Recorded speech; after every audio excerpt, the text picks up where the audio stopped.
so much. Joining us now on the phone to talk about his standing in the polls is none other than the frontrunner, Donald Trump. Mr. Trump, thanks for calling in. You're up 6 points from our last poll. You're leading the Republican pack at 18%. Your reaction? Well, I just heard, and I just see by the crowds we have. Yesterday I was in Iowa. We had a tremendous crowd, 1,500 people, and it was a beautiful group of people, and they were so enthusiastic and standing ovations, and they want to see the country be great again. And frankly, you know, I can't say I'm unhappy or anything. I'm not that surprised because I see the kind of a crowd we get. We're getting the biggest crowds, and we're getting by far the biggest ovations. And they want to, you know, these are great people, and they want to see this country turned around. Our country's going, I mean, I want to be nice by saying in the wrong direction, but much worse than that. So, you know, I will bring it back. I'll bring back jobs from China and all these other places that are ripping us off, and I think that's what people want to see. Now, there have been questions about whether or not you would run as an independent if you don't get the nomination. You seem in recent days to be dialing that suggestion back a bit. You said you've been talking to the head of the Republican National Committee about your candidacy as a Republican, about your feeling that they need to be more impartial. What are they telling you?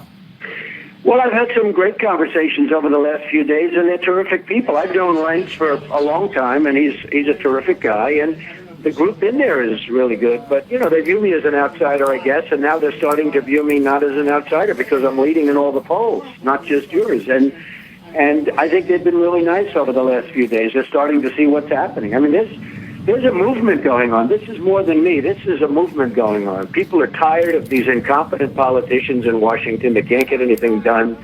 They can't make deals. They can't do anything. I mean, they go and all they care about is getting elected. They don't care about anything else. And they know that, you know, I built an incredible company, and, you know, a lot of people, including yourself, but a lot of people thought that I wasn't going to be running and I wouldn't put in my financials. I put in my financials there much better than anybody ever thought. People said, oh, well, maybe he's not as rich as everybody thinks he was. Well, it turned out I'm much richer. And I built a great company. It has nothing to do with my being rich, but I built a great company.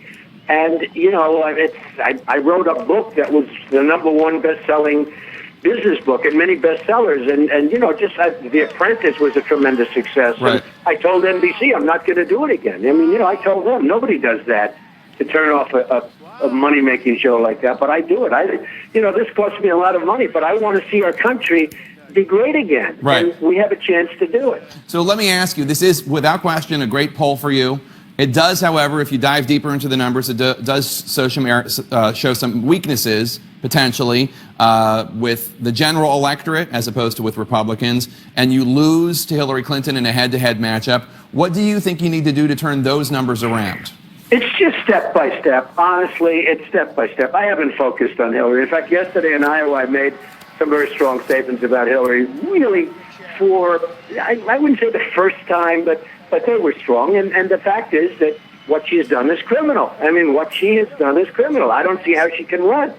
Because if the prosecutors, who are all Democrat, by the way, and that's, you know, part of the problem with fairness here, they're all Democrats, so they're protecting her. But if you had an impartial prosecutor and they were honorable, and maybe they are, we're going to find out. But what she's done is criminal. What exactly and are you saying is criminal? What she did is far worse than what General Petraeus did, and he's gone down in disgrace. I mean, you know, what he did is not as bad as what Hillary Clinton did. And it's similar, but it's not as bad. I mean, she got rid of her server. He never did anything like that. But Mr. Trump, she did it after getting a subpoena from the United States Congress. What are you saying that she did is criminal? We'll see what happens, but I think Hillary's got a lot of problems. But you have to understand with me, it's step by step. When you and I spoke 3-4 months ago, I wasn't even going to be in the contest, according to, you know, various people. And now I'm leading easily in a lot of the races because people are sick and tired. So with Hillary, I think I'll beat Hillary easily. I think I will beat Hillary. I don't think these other guys will. So let me just to clarify, what exactly are you charging that Hillary Clinton did is criminal? You're talking about this email news? I'm talking about the whole email scandal. It's a scandal. I mean, she's been protected. It's been amazing to me how she's been protected. Even the fact that the Times changed their story, I respect the Times for going after her like that, but even the fact that they changed the story upon their request, I think they were more right the first time. But whether it was the first time or the second time, what Hillary did is criminal. And You know, I don't think it was a we'll see criminal. whether or not that takes her out of the race, but in theory, she shouldn't even be in the race. Now, whether she is or whether it's a guy like Sanders, which is hard to believe, but whether she is in the race or not, I go step by step. I'm not thinking too much about Hillary right now. I'm thinking about a man who's in favor of Common Core, a man who's weak on immigration, Jeb Bush, and a guy like Walker, who, frankly, his state is having tremendous difficulty. I love Wisconsin. It's a great place. But, you know, he's putting debt up to the gills. The school system is a disaster because they don't have any money. I mean, you know, Walker State, Wisconsin, is a catastrophe from an economic and a financial standpoint. I think he's number 36 or 38 overall in terms of the country for economic growth, and his jobs projection were way off. I mean, beyond. They have budget deficits. He was going to have a lot of big surplus. Well, we've got a $2.2 billion deficit. I hear you, Mr. Trump. So I just want to. Walker's in big trouble. Just as a point of fact, I believe that the referral by the inspectors general was a security referral, not a criminal referral when it came to Hillary Clinton. But let's just leave that where it is. I do want to talk about immigration and illegal immigration, an issue that you've talked about a lot. You were at the border the other day. Assuming a President Trump is able to stop the flow of illegal immigration through building a wall or some parts of a wall, what do you think should be done with the estimated 11 million undocumented workers and their families already here? Would you be open-minded about a path to citizenship? Is that a non-starter with you? Okay. Where are you on that issue? Fine. First of all, you said it. You have to stop it. You have to stop it fast, and we can do that. We can do that with combinations of walls and Border Patrol, who are phenomenal people. I met many of them when I was in Laredo, when I was at the border. And we can stop that, and fencing. But we can stop it with both construction and with physical. I mean, we can do a great job of that. Okay, I'm totally convinced. And it won't cost the kind of money. In fact, we'll save money because people that are coming in here that shouldn't be coming in here illegally, it will actually save money by doing it and doing it properly. Once that's done, we have a situation that is going to be done immediately. Before that's done, we're going to get the bad ones out. We have some really bad dudes right here in this country, and we're getting them out, and we're sending them back to where they came from. And I don't mean Mexico. I mean, they come from all over. They're not coming they're coming from all over. We have some real bad ones, and they're in our prisons that we're paying for, and they're walking the streets of San Francisco. What a horrible thing happened to Kate, and what a horrible thing happened to Jamil, the young man who was going to maybe go to Stanford and football player and the apple of his father's eye. Well, let me tell you something. We got to get rid of the bad ones are going to get out. Then from that point on, we're going to look very, very strongly at what we do. And I'm going to formulate a plan that I think people are going to be happy with. But we're going to look very, very strongly at what we do. Okay, but you're not going to rule in or rule out. I'm going to get rid of the bad ones fast. Okay. And I'm going to send them back. And we're not going to be putting them in prisons here and pay for them for the next 40 years. But there are obviously, we're going to send them back where they come from. There obviously will remain, after you get rid of the bad ones, millions and millions of undocumented workers who are not bad ones, and their women and their children and their men who are here, who came here for a better life. But you're not going to yet take a position on whether or not you would favor a path to citizenship. We're going to see what we're going to see. I mean, it's a very hard thing. I will say, from a moral standpoint, from a physical standpoint, you're talking about at least 11 million people. You know, I've heard the numbers much higher than that, because that number's been bandied about for years. 11 million, I've been hearing for years. It could be much more. But we're going to take the high ground. We're going to do what's right.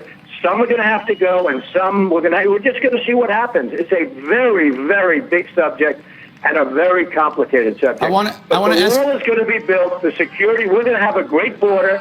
People can come into the country legally, but not illegally. And the people that come in are going to be good people. They're going to be great people. And I want that. It's very important to me. Of course, most of the horrific things that take place in this country are perpetrated by Americans. I want to ask you about this horrific shooting we just had in Lafayette, Louisiana. Here we have another case of someone with well-established mental health problems somehow able to legally buy a gun. What do you think needs to be done to stop this?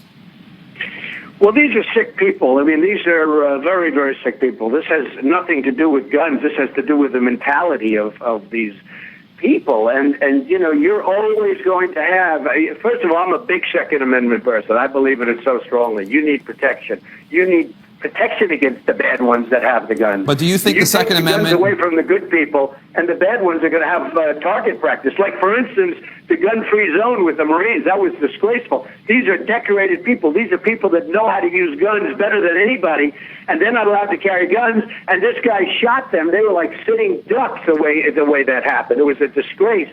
And if they would have had their guns, they probably would all be alive, or most of them would be alive right now. Well, I think a lot of we people have to protect our Second Amendment, and we can't take little chunk here. They keep talking about take these little chunks out, and you have to be very careful about that. We had prisoners escape up in upstate New York, which you covered very well for a long period of time. And the people up in upstate that didn't believe in guns, all of a sudden they all had guns sitting on their table because they were really afraid that these guys would break into their house. The they individual felt much better having the guns. So you need to protect the Second Amendment at all costs. Do you think the Second Amendment guarantees the right of somebody like the shooter in Lafayette who had been involuntarily committed previously? Do you think the Second Amendment... You have to be careful. Look, you have to be careful. If a person's mentally ill, you have to be very careful. You have a very fine line there, but you've got to do it very judiciously. But if a person's mentally ill, this one, I guess, from what I hear, had a big record of mental instability. And right. Do you think he should be able to buy a gun? Do you that. think somebody like that should be able to buy a gun, is my question. I think that if a person is mentally ill and it's proven and documented, you have to be extremely careful not to let them kill people. You have to be careful. Frankly, he should be committed. I mean, you should put a person like that, because he has the kind of a record where he should be in an institution. He was a very sick puppy. There's no question about it.